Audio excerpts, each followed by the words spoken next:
Salut à tous, la team Well, Thomas Show pour Lyon, Fan TV. Très heureux les gars de vous retrouver pour une nouvelle vidéo. J'espère que vous allez bien, que vous avez passé une bonne semaine, que vous attaquez bien le week-end. C'est le retour des matchs de l'Olympique Lyonnais. Demain, face au Havre à l'extérieur, dès 15h, 14h30 sur notre chaîne Lyon Fan TV. Triptyque, avant-match, mi-temps, débrief, tout ça en direct. Soyez au rendez-vous pour le retour de la Ligue 1 et on espère une victoire de l'OL, une 5e de rang puisque la dynamique est tout simplement excellente et qu'on espère que la trêve internationale n'aura pas cassé cette dynamique. N'hésitez pas les amis à vous abonner, pour ceux qui ne sont pas abonnés, mettez un petit pouce aussi, c'est important pour le référencement de la chaîne. Je vous annonce aussi un Lyon Social Club. Ça se déroulera au FACOF, arrêt Mon Plaisir. Ça sera jeudi 24 octobre pour le match contre Beşiktaş à partir de 20h. On vous fera gagner un maillot domicile de l'Olympique Lyonnais et puis plein d'autres surprises. Soyez au rendez-vous, 10 € happy hour toute la soirée. Puis participation au tirage au sort. C'est toujours une superbe ambiance. N'hésitez pas à nous rejoindre. Qui dit jour de match, enfin demain plutôt, mais veille de match, dit conférence de presse de Malik Fofana et Pierre Sage. Alors Malik Fofana n'a pas dit grand chose. Malheureusement, hein, le néo-international belge, assez timide, le garçon. En tout cas, je m'en fiche qu'il soit timide avec les médias, qu'il ne soit pas timide sur le terrain, c'est une bonne chose. Et surtout, Pierre Sage qui a parlé pendant 20 minutes. Pierre Sage qui est un petit peu la coqueluche des médias en ce moment, puisque il a fait une sorte de masterclass, une interview de 1 heure sur l'afterfoot cette semaine. Et il est de plus en plus à l'aise, très bon communicant, Pierre Sage. Et il est passé 20 minutes devant les médias avant ce match face au Havre. Donc je vais vous faire un petit débrief de tout ça. Matic est trop juste pour ce match. Voilà, il va déterminer s'il sera apte tout à l'heure. Sinon, tout le monde est OK. Douye Kaletachar est suspendu. Est-ce que Za sera dans le groupe ? Eh bien, on aura la réponse demain matin. Il dit, en parlant un petit peu de Za et tous les autres joueurs qui auraient pu être écartés par le passé, il dit il faut des joueurs performants et professionnels. Et on cherche toujours à avoir la meilleure version du joueur. Alors, la trêve, forcément, a cassé un petit peu la dynamique. Moi, je vous parlais du fait que j'espère qu'elle n'aurait pas cassé cette dynamique. Lui dit, bon, c'est vrai que la trêve a cassé forcément la dynamique, mais elle a permis à nos joueurs de récupérer, pour certains, et pour d'autres, ils sont revenus avec des ondes positives de leur séjour international avec leur sélection. Et il n'a pas décidé, Pierre Sage, de promouvoir certains joueurs de la Nationale 2 ou 3, je sais plus, je crois que c'est Nationale 3, parce qu'il a dit, voilà, s'il n'y a pas des joueurs qui se détachent, j'ai aucun intérêt à les faire venir pour faire le nombre. Donc au moins, ça c'est très clair. On le faisait par le passé, rappelez-vous, pendant les trêves internationales, pour faire le nombre. Eh bien, on conviait certains joueurs de la Nationale 3, Nationale 2 à l'époque, de venir jouer avec les autres pros, ceux de la Pro 1. Eh bien non, maintenant ce n'est plus le cas. C'est soit tu es performant et tu es incroyable avec la Nationale 3, eh bien, soit tu restes avec eux. Donc voilà, c'est en tout cas l'état d'esprit de Pierre Sage en tant que coach. Et moi je trouve ça plutôt pas mal. Il a parlé un petit peu du Havre. Il dit on se creuse la tête toujours pour savoir comment arriver à les battre. On sait qu'ils ont un très gros pressing. C'est l'un des meilleurs de Ligue 1 d'ailleurs, ce pressing. Quand ils sont en défense placée, ils se coordonnent mal. Il dit un petit peu comme nous. Donc on a un petit peu les mêmes défauts défensifs selon lui. Et une des clés potentiellement de ce match face au Havre, ça va être de bien presser. Il dit pour presser, il faut pas avoir forcément un joueur avec un gros volume physique, voilà, un mec un peu costaud au milieu de terrain. Lui dit tout se joue sur la vitesse et il parle d'un joueur en particulier. Il l'avait déjà dit dans l'Afterfoot RMC. Il dit, l'année dernière, on avait un joueur qui était capable d'être très très bon dans le pressing, c'est Jake O'Brien, parce que Jake O'Brien, il est très rapide.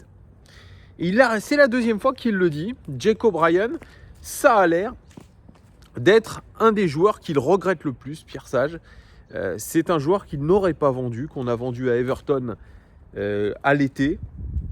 Mais je pense que c'est un des joueurs de base de son système. C'était un joueur de base de son système. Et je pense très clairement qu'il préfère largement un Jake O'Brien à un Niakhaté. En tout cas, c'est mon ressenti. Et en tout cas, voilà, quand il dit le pressing, non, c'est pas forcément le volume de jeu, le côté costaud, c'est plutôt la rapidité. C'est ce qu'il a dit en tout cas dans ses propos. Alors, il est revenu aussi sur le tournant de notre saison. Selon lui, il dit c'est le match contre Strasbourg, c'est pas le match face à l'Olympique de Marseille. Il dit dans notre jeu, nous devons être plus consistants et plus consistants dans l'enchaînement des matchs. Forcément, il y a la suspension, je vous l'ai dit, de Douye Kaleta-Tchar qui a joué tous les matchs. Tous les matchs. Il dit ça va lui permettre de récupérer grâce à cette suspension. Donc forcément, qui dit absence de Kaleta-Tchar, dit organisation défensive, il se laisse beaucoup d'opportunités, Pierre Sage, même celle de titulariser Omari que nous n'avons pas vu une seule minute de jeu, mais Pierre Sage l'assume complètement. Il dit qu'il doit redevenir le joueur qu'il était en espoir. Et aujourd'hui, bien, il n'a pas de confiance. Donc Pierre Sage qui n'a pas forcément lui non plus confiance en Omari, mais il dit ça reste une possibilité, ça sera à moi de décider si je le fais jouer ou non. Il revient sur aussi ce pressing, notamment le contre-pressing de l'OL, c'est à savoir récupérer à la perte de balle le ballon en moins de 8 secondes. Il dit c'est un élément central de notre jeu et pour appuyer tout ça, il parle d'un joueur comme Maitland-Niles. Maitland-Niles, il dit, c'est un des joueurs finalement indéboulonnables de notre équipe, tel Douye Kaleta-Tchar. C'est un joueur qui est extrêmement polyvalent. Il a occupé 3 postes. Il dit, il peut jouer dans plusieurs espaces, parce que ça, il parle plutôt de zones plutôt que de postes. Et il dit, il peut jouer dans plusieurs espaces. Il s'adapte aux autres. C'est un joueur d'équipe. Il aimerait avoir forcément, Pierre Sage, d'autres profils comme Maitland-Niles, mais ce n'est pas le cas. Il dit qu'il est intelligent et il fait des sacrifices. C'est un joueur de très haut niveau et surtout, il crée de l'incertitude chez l'adversaire. Donc, vous voyez, beaucoup d'éloges sur Ainsley Maitland-Niles qu'on a critiqué, c'est vrai, en tant que suiveur sur les derniers matchs parce qu'on a vu beaucoup de pertes de balles de sa part. C'est vrai, beaucoup de pertes de balles, d'approximation offensive, défensive, mais Pierre Sage le défend, disant qu'il compense ce que font ses coéquipiers, notamment Ryan Cherki quand il est sur son côté, parce que Ryan Cherki, on le sait, défend mal, et Ainsley Maitland-Niles, c'est bien, il colmate les brèches, et c'est un garçon, voilà, comme le dit Pierre Sage, de très très haut niveau. Donc si je comprends bien, il y a quand même quelques hommes de base, Lucas Perry, Douye Kaleta-Tchar, Maitland-Niles, aussi peut-être aussi Alexandre Lacazette. Ça y est, il commence à faire un petit peu plus beau, ça fait plaisir. Donc voilà, ça c'était les propos sur Ainsley Maitland-Niles. Ah oui, ils ont parlé aussi des sorties des joueurs de foot, parce qu'on a vu cette semaine qu'il y a eu tout le feuilleton Kylian Mbappé avec sa fameuse sortie du côté de Stockholm et tout ce que ça a enchaîné. Et il y a un journaliste qui a demandé, je crois que c'est Édouard Jay, qui a demandé s'il y avait un protocole à l'Olympique Lyonnais avec les joueurs concernant leur sortie. Pierre Sage, il a dit non, il n'y a pas de protocole, mais ça fait partie de ce que j'attends du professionnalisme d'un joueur. Ça rentre là-dedans, le cadre du professionnalisme. Il dit si un joueur sort, pas vu, pas pris, il est très bon sur le terrain, il n'y a pas de souci. Par contre, s'il sort, que ça sait qu'il est très mauvais sur le terrain, il dit c'est même pas moi qui vais lui en vouloir, c'est toute l'équipe. Donc il fait vraiment, vous voyez, il n'interdit pas, mais il dit voilà, si tu sors, tu as intérêt à être comme Ronaldinho. Ronaldinho, on rappelle, sortait tout le temps, enfin régulièrement. Il revenait alcoolisé, ce qui n'est pas une bonne image, mais pourtant, quand il était sur le terrain, c'était le feu, c'était tout le temps le feu. Donc, c'est le message qu'a voulu faire passer Pierre Sage concernant tout ça. Alors, pour ce qui est aussi du fait qu'on serait meilleur à l'extérieur qu'à domicile, il dit, moi, je sais, il n'arrivait pas vraiment à expliquer pourquoi on était meilleur à l'extérieur qu'à domicile. Il dit, on veut gagner tous les matchs et on veut surtout avoir l'initiative dans un match. Et quand on a l'initiative, forcément, derrière, peut-être qu'on s'expose un petit peu plus. Voilà. Il est revenu sur les incidents lors du dernier match contre Nantes, entre les différents groupes de supporters. Il dit c'est complètement con que deux groupes de supporters qui supportent la même équipe en viennent à se taper sur la gueule pour des raisons tout autres que le football, qui sont des raisons politiques. Voilà, il l'a dit, ce sont des raisons politiques. Peu importe ce que les uns et les autres disent, on est apolitique, on est apolitique. Non, ce sont des groupes qui sont politisés et donc qui se tapent sur la gueule pour des raisons politiques. Et il dit ça n'a rien à faire dans un stade. S'ils veulent se taper sur la gueule, très bien, grand bien l'en face, mais qu'ils ne touchent pas au football, qu'ils aillent ailleurs, qu'ils aillent dans un champ, voilà, qu'ils aillent ici et qu'ils aillent se donner rendez-vous et bim bam boum, voilà, comme ils sont très bêtes, eh bien qu'ils continuent à le faire. Voilà, moi c'est en tout cas ce que je pense exactement comme lui.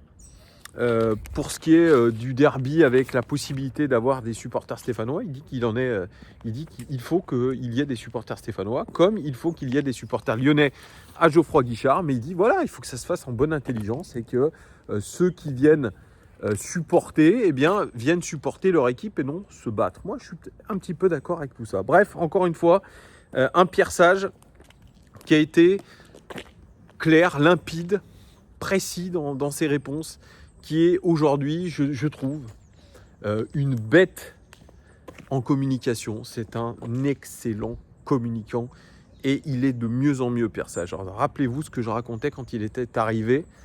Et aujourd'hui, je le reconnais, il a énormément progressé. Il a la réponse à toutes les questions. Pas forcément de la langue de bois, ou alors quand il fait de la langue de bois, c'est toujours bien amené.